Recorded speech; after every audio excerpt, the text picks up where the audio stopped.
The king and his knights ride over the hills of the country of Alcaria in pursuit of a dragon. Following the beast into a cave, the party is shocked by what they discover. The dragon then uses her tail to grab and kill each of the remaining knights one by one, after flying in and killing the majority of them with a single breath of fire. She finally approaches the king, who drops to his knees and bides his time till the conclusion. Many decades later, Floria and Elodie are chopping whatever wood they can find in a place in the north. They are the suffering people's daughters of the local lord, and they are doing everything in their power to assist the people who are suffering from hunger and cold because the winter is ravaging the land. More and more people are leaving every day, which means they may not have a town at all soon. Suddenly the sisters see a carriage come by, which is strange because they never get visitors. They rush back to their home to find their father, Lord Bayford, and stepmother, Lady Bayford, talking to a nun who says Elodie will do before leaving. Lord Bayford then tells Elodie that the royal family of Aurea wants her to marry their prince. At first, Elodie refuses, but Bayford changes her mind when he points out that their town will receive enough money to save their lives for many years to come. Sometime later, the family sails to Aurea.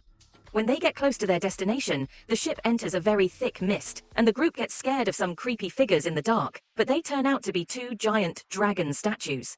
The family is astounded by the wealth of the area and the lavishness of the castle upon their arrival. They are shown to their apartments by the servants, who also tell them they will meet the royal family the following day. Elodie goes to the balcony to take in the view and spots a girl her age being escorted away by a maid on another balcony. Elodie can't sleep that night, so she occupies herself with painting. She then goes outside to the balcony to get some fresh air and discovers that the other girl's room is dark. Torches in the distance startle her as well, indicating that someone is ascending the mountain in the middle of the night. The next day, Elodie's family meets the royals. Queen Isabel sends Elodie to spend some time with Prince Henry before the wedding.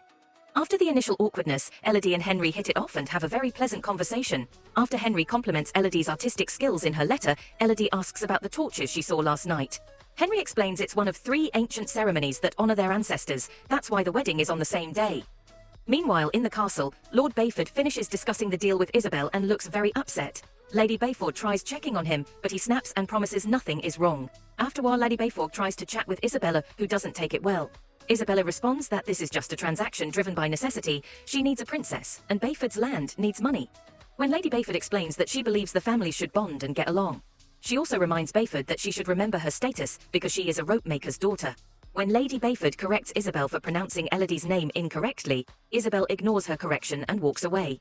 In the evening, a concerned Lady Bayford approaches Elodie to inform her that she believes the wedding ought to be called off because of something fishy going on. But before they can continue their conversation, Lord Bayford arrives and tells them to go to bed. The maids assist Elodie in getting ready for the nuptials the following morning. She receives a gorgeous clothing along with a scent diffuser and a blunt dagger. The wedding goes well. Henry and Elodie exchange rings, share a kiss, and Elodie is given her own crown. Afterward, Elodie says goodbye to her family and gets on a carriage with Henry, who explains they'll join the ancient ceremony on the mountain. They go up a rocky set of stairs and Elodie is shocked to find a bunch of people wearing creepy golden masks, not to mention Isabel dressed like a nun. Elodie receives a coin from the Queen, who promises to assist guard the realm. After that, they enter while Isabel tells a tale. Their forefathers found a dragon, the last of its kind, living on this island when they first arrived. As soon as the dragon noticed that the humans had settled down, it attacked the settlement. The king then rallied his soldiers and made an attempt to repel the beast. The monarch, however, had to give up his 3 daughters in order for the island to be shared, as the dragon murdered everyone else. Elodie observes while she hears the story that everyone is staring at her strangely, and that they are crossing a dangerous bridge over an edge. Isabel continues by explaining that they honor the king's sacrifice every generation before chopping off Henry and Elodie's hands. Declaring that Elodie is now formally of royal blood, she presses them together to combine their blood and covers them with a cloth. Elodie then tosses the coin into the abyss, believing that this marks the conclusion of the ceremony. She is picked up by Henry to be carried across the bridge, but he abruptly apologizes and throws her into the chasm as well. Elodie hits many brunches while screaming as she descends, finally landing in a puddle of mud and passing out. A few moments later, she awakens with multiple bruises all over her body, but she nevertheless gets to her feet and begins calling out for assistance. Although no one is left on the bridge, the dragon concealed deep within the cave is awakened by her voice. Elodie then sobs as her rage turns to desperation, and she rips off the ornate jewelry before attempting to escape. Sadly, she trips and falls again, hurting herself again. She then discovers that the royals have been offering females as sacrifices to the dragon for years when she notices additional jewelry that isn't hers. She goes inside a cave after hearing a disturbance and turning to see a light inside to discover a burning bird. Elodie puts out the fire with some earth right away, but it's too late, the bird has already passed away. Hundreds of burning birds emerge from the cave as a roar reverberates through the space, circling Elodie for a short while before perishing nearby. Elodie tries to find an exit with the small corpses acting as lights, but she freezes when she sees the dragon approaching. As the dragon begins to speak, telling Elodie that she can smell it in her blood and that every generation of royalty must pay, Elodie flees behind a stalagmite. Elodie understands the purpose of the ceremony is to deceive the dragon by observing her scar.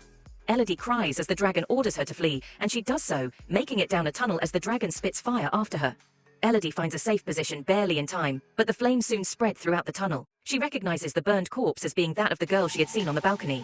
Elodie tries to flee via a little hole as she hears the dragon pursuing her once more, but her dress becomes stuck in it. With much effort, Elodie succeeds in taking off her crinoline as the flames approach and flees, sheltering in a smaller cave. She screams in agony as some fire regrettably still manages to burn her leg. Because of the space between her enormous size and the dragon can hear her but cannot get to her. After the dragon has disappeared, Elodie finds the blunt dagger and sharpens it on a rock before severing a portion of her clothing. Despite the excruciating pain in her leg, she perseveres and uses the ripped cloth to patch the wound. She then turns on the diffuser and lights a small fire inside of it to use it as a lantern. She can now go about the cave and soon discovers a very little opening. She begins crawling through it and her dress gets stuck in it again, so she pulls until she's freed and slides down in the process. Elodie tries her hardest to hold on, but her hands are wounded and tired, so she falls again and the fire in the diffuser goes out. Elodie gets up and walks while holding onto the wall, desperate to reach the light she can see in the distance. She refuses to give up. She exits the tunnel after a long, agonizing walk, only to nearly tumble off a precipice. Elodie throws her wedding ring into the abyss, steps back, and races to make a huge jump because she can still see the light at the other side. She can't hold on because the opposite side of the cliff is slippery, but fortunately, her belt gets hooked on a rock as she goes down. It breaks quickly, but not before she has time to remove the knife and wedge it into a crevice to hold on. She then ascends the remaining distance with the dagger and finds that adorable luminous slugs are the source of the light. Elodie pulls off her puffy sleeve and stuffs a bunch of slugs inside to create a new lantern after making sure they don't bite. She then travels a bit farther and comes upon a little lake, but she spits the water out of her mouth as soon as she attempts to drink. It turns out the cave plants give it a disgusting taste. However, there is also dripping ice on the ceiling, so Elodie stands under it to catch any drops she can.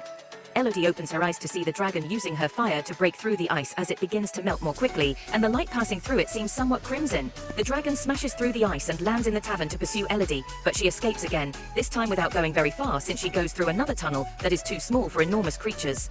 Elodie discovers a note signed by the letter V that reads, "Safe here, she cannot reach," on the wall of this little tavern.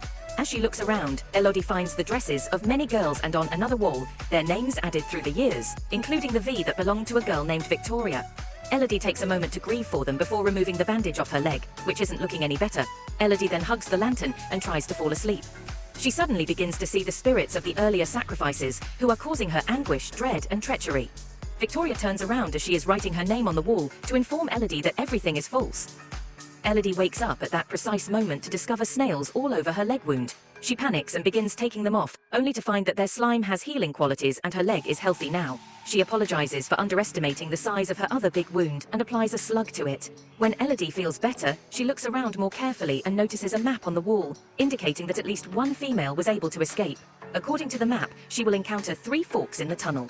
She needs to go through the middle one and follow the music and crystals outdoors. Elodie then, disregarding the reverberations of the dragon's snarls, tears off all the uncomfortable sections of her dress, writes her name on the wall, and grabs the middle fork.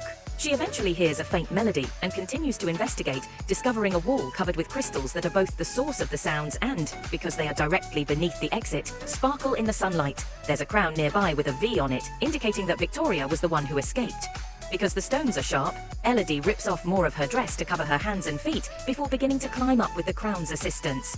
Elodie tries to climb up, unaware that the dragon is observing, but at the last second, a crystal fractures under her grasp, sending her plummeting. Fortunately, she uses the crown to grab on.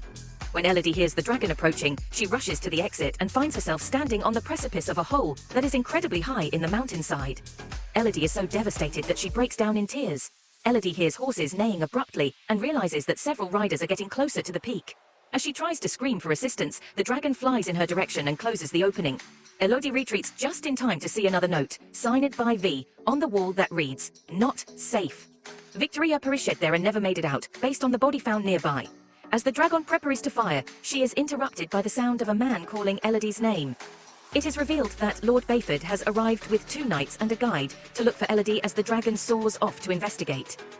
Elodie uses the sound of their voices to navigate her way back as they descend into the cave with some rope and begin scouring the area. Recalling Victoria's remarks, she follows a new tunnel and is stunned to find a nest with 3 dead baby dragons. This realization that Isabel had been lying leads her to believe that the dragon wasn't the last of its type and that she wasn't the first to strike. A flashback reveals that the dragon's attack was an act of retaliation, since the king had entered the tavern specifically to kill all the kids. As was initially shown, she murdered every night. However, when the king's turn came, the dragon informed him that death would be too simple and that he should suffer in the same manner as she had. 3 ladies who have had their blood mixed with the dragon's to pass for royal daughters have been fed to the dragon by the royal family ever since.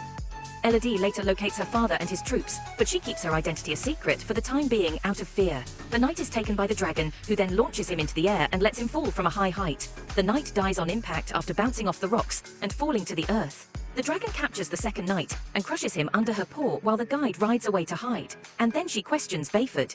He says that he is here to save his daughter and lunges in with his sword, but the dragon snatches him by the tail, disarms him, and then lets go of him. The dragon instructs Bayford to call for his daughter as Elodie lurks around, waiting for the perfect moment. After making a sincere apology and acknowledging that he had made a terrible error, Bayford orders Elodie to stay outside, at which point the dragon pushes him to the ground and stabs him in the heart with her claw. Elodie can't help but cry, and the dragon begins to look for her. Fortunately, the guard also makes a sound, and the dragon follows him, mistaking him for Elodie. When the dragon vanishes, Elodie bids her dad farewell and gives him a final kiss on the forehead before he passes away. Then she begins to climb out of the tavern using the rope he left behind. Elodie, meantime, climbs quickly enough to escape the flames that now cover the entrance before the dragon discovers him and crushes him to death. Elodie mounts her father's horse right away, but she barely gets to ride it before she leaps off to hide behind some rocks. The dragon follows the horse, believing it to be deed, only to be duped into continuing. Then, as a warning that the agreement has been broken, the dragon pours fire on the skis, creating a terrible storm. As soon as Isabelle realizes this inside the castle, she sends her knights to capture Floria. Attempting to stop them, Lady Bayford is stabbed while doing so. Elodie emerges from concealment moments after the fire is put out and runs into Lady Bayford, who rode all the way here on a horse while still wounded. After learning of what has transpired, Elodie rides the horse back to the mountain and swears to save her sister. Floria is brought to the bridge in the meantime, but Henry won't perform the ceremony on a small child. Ignoring him, Isabel cuts Floria's hand to mix the blood before plunging her into the chasm using her own blood. When Elodie gets to the bridge, everyone has left, and the dragon has captured an unconscious Floria. The dragon chooses not to kill Floria just yet, wanting to use her as a lure to get Elodie to come get her sister. With the rope in hand, a desperate Elodie makes her way back into the tavern, using her past knowledge to go faster along the same route. Following a second look at the map to locate the dragon's lair, Elodie equips herself with her father's sword and gets ready to set a trap for it.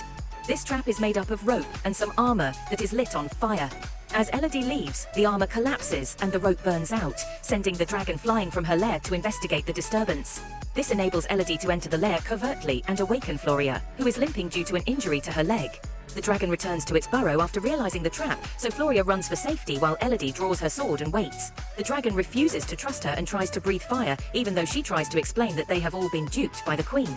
Elodie redirects the attack by stabbing her mouth with the sword, but she still tumbles down the edge of the lair and sustains some burns on her shoulder and arms.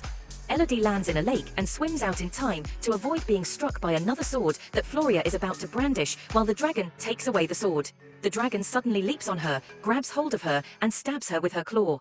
Elodie pulls out a dagger and stabs the dragon in the eye, stopping her before she can kill her and forcing her to fling Elodie away. Subsequently, Elodie seizes the blade once more and charges towards the dragon, who struggles with vision in one eye. Even though she stabs the beast in the chest, the damage is minimal, and the dragon catches her once more. The dragon drops her again when Elodie stabs her paw.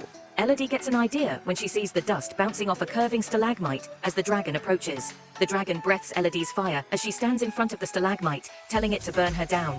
Elodie, however, suddenly moves, causing the fire to ricochet off the stalagmite and settle on the dragon, ultimately bringing her down. Elodie then demonstrates to the dragon the scar on her hand as evidence that the creature has been murdering common girls rather than aristocrats. Elodie drops the sword and declines to break this hateful cycle when the dragon begs her to stop. She then takes hold of several slugs and applies them to the dragon's body to allow her to heal completely.